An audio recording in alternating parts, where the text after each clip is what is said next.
ही एक पद्धत आहे की ज्यावेळी आपण पहिल्यांदा मुख्यमंत्री पदाची शपथ घेतो त्यानंतर माननीय राष्ट्रपती, माननीय प्रधानमंत्रीजी, माननीय उपराष्ट्रपती यांची भेट घ्यायची असते। त्याप्रमाणे मी त्यांची भेट घेतलेली आहे। आज सकाळी माननीय प्रधानमंत्री महोदयांची माझी एक दीर्घ भेट झाली, ज्यामध्ये त्यांचे आशीर्वाद देखील मी घेतले आणि महाराष्ट्राच्या संदर्भात काही चर्चा देखील आमच्या त्या संदर्भात झालेल्या आहेत। आणि मला माननीय प्रधानमंत्री महोदयांनी सांगितलं की महाराष्ट्र हे एक अत्यंत महत्त्वाचं राज्य आहे देशाच्या अर्थव्यवस्थेकरता। या राज्याला गतिशील ठेवणं हे अत्यंत गरजेचं आहे। त्या दृष्टीने ते देखील पूर्ण सहकार्य महाराष्ट्राला द्यायला तयार आहेत। मी काल आमचे राष्ट्रीय अध्यक्ष नड्डाजी, गृहमंत्री अमित शहाजी, त्याचप्रमाणे माननीय नितीन गडकरीजी, संरक्षण मंत्री राजनाथ सिंगजी, पक्षाचे जे सगळे प्रमुख लोक आहेत यांची देखील सदिच्छा भेट घेतलेली आहे।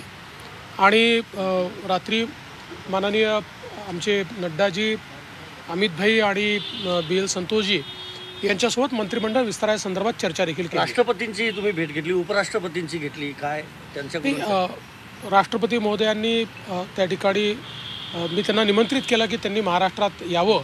राष्ट्रपती महोदयांनी सांगितलं की मी लवकरच अशा प्रकारचा कार्यक्रम तयार करेन आणि महाराष्ट्रात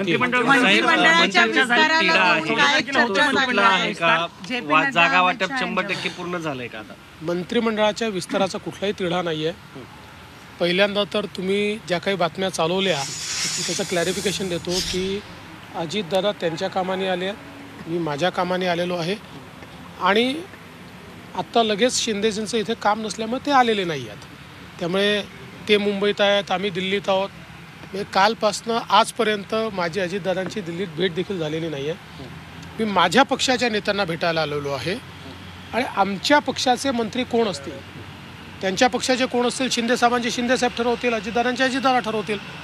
आमच्या पक्षाचे मंत्री कोण असतील याचा निर्णय हा शेवटी आमचं जे काही पार्लमेंटरी बोर्ड आहे, आमचे नेते ते घेतात।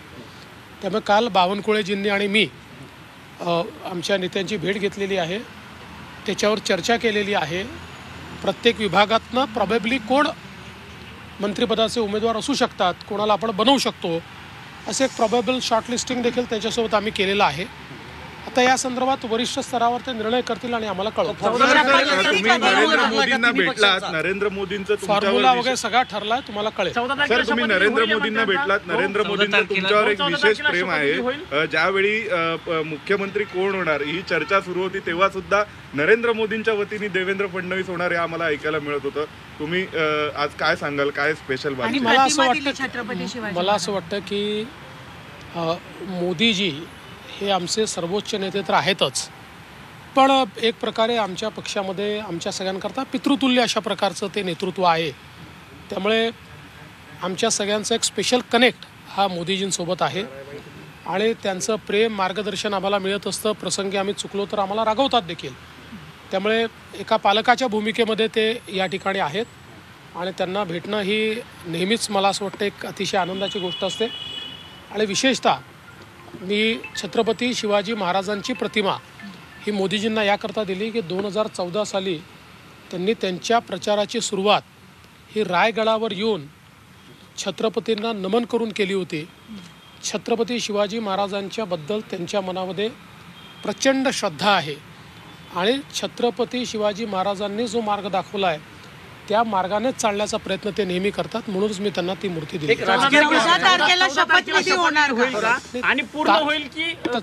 तारीख तुम्हीच ठरवली आहे, आम्ही ठरवायची अजून। एक राजकीय प्रश्न आहे, शरद पवारांचा वाढदिवस आहे, अजित पवार कुटुंबियांसह त्यांना भेटलेले आहेत। चांगली गोष्ट आहे। आमच्याहीकडनं शरद पवार साहेबांना खूप खूप शुभेच्छा आहेत। ईश्वराने त्यांना दीर्घ आयुष्य द्यावं, उत्तम आरोग्य द्यावं आणि जी काही राज्याची, देशाची सेवा ते करतायत ती त्यांनी करत राहावी अशा प्रकारची आमची शुभेच्छा। परभणी आणि बीडच्या संदर्भामध्ये माहिती आहे घेतला जो ते परभणीमध्ये जे काही घडलं, खरं म्हणजे एक तर संविधानाच्या संदर्भात माथेफिरू व्यक्तींनी जी काही त्या ठिकाणी कारवाई केली त्याचा तर निषेधच केला पाहिजे।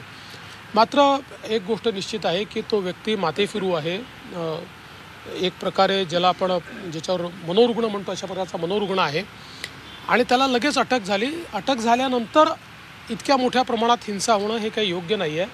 मला असं वाटतं की जे लोक भारताच्या संविधानाला मानतात आणि जे भारतरत्न डॉक्टर बाबासाहेब आंबेडकरांना मानतात अशा लोकांनी नेहमी संवैधानिक मार्ग पत्करले पाहिजेत आणि अटक झाल्यानंतर हिंसा करणं हे काही फार योग्य नाही आहे.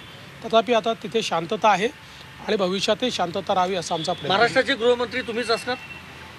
अरे बाबा थोडी वाट पहा ना, एवढी घाई काय करतो सगळं सांग. चला बीडमध्ये देखील अशाच प्रकार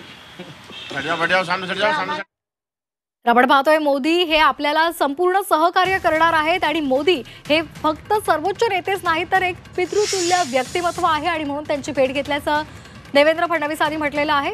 मंत्रिमंडळामध्ये कुणाचं नाव हे शॉर्ट लिस्ट झालंय. मंत्रिमंडळामध्ये विस्तारामध्ये कुठल्याही प्रकारचा तिढा नाही असंही त्यांनी स्पष्ट केलंय.